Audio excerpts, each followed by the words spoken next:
देवा आणि परमेश्वरा, माझे तुला कोटी कोटी धन्यवाद. नमस्कार. देवा, मी कधी काय मागितलं का तुम्हाला?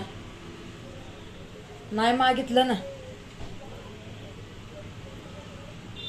12 वर्षाचे असताना लग्न झालं. सासरी आले, लग्न करून आले तर तिथं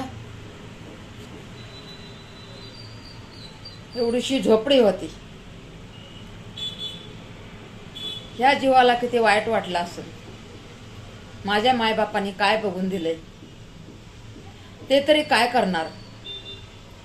बिचारे कशा कशा करून 5 लेकरं सांभाळत होते. कधी उपाशी, कधी पोटभर, कधी अर्ध्या पोटाने असे राहत होते. ते तरी बिचारे मायबाप काय करणार. त्यांचा भी नाईलाज होता. लहान असताना लग्न करून दिलं. आले तर तिथं झोपडीच्या नंतर मायबापाला कधीच बोलले नाही की मायबापाईनो झोपडी आहे, काय बघून दिलं तुम्ही. ढकलून द्यायचं होतं कुठं, पण ह्या झोपडीमध्ये तुम्ही दिलं असं पण म्हणलो नाही. नको मायबापाला दुःख होईल, तसंच सहन करत आलो. लहानाची मोठी झाले, लेकरं झाले, सगळ्यांचं चांगलं केलं, स्वतःचं चांगलं केलं. स्वतःचा संसार नाही बघता सगळ्यांचं चांगलं केलं. नंतर स्वतःचा संसार बघितला, रात दिवस मेहनत केली.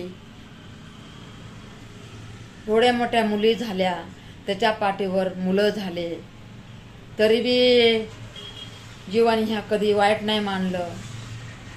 झोपडी असताना झोपडीमध्ये पाऊस वारा आला तर लेकरं असं साडीखाली लेकरं झाकायचे. एवढे दिवस काढले मी. आणि मला पोरं झाले, 2 पोरं झाले, आवळे जावळे. बिचारे लहानपणी बी 5 वर्षाचे होऊस तर बिमार होते. 5 वर्ष अंगावरलं दूध पेलं माझ्या लेकराने. 5 वर्षाच्या नंतर शाळेत घातलं. कशी तरी कच्ची मच्ची शाळा शिकले. तिथून पुढं घरी बसले, थोडंफार कामं लावले इकडं तिकडं. चांगले लेकरं झाले, चांगले गुणवान झाले, चांगलं कमवत होते. चांगलं कमवत असताना 18-19 वर्षाचे झाले.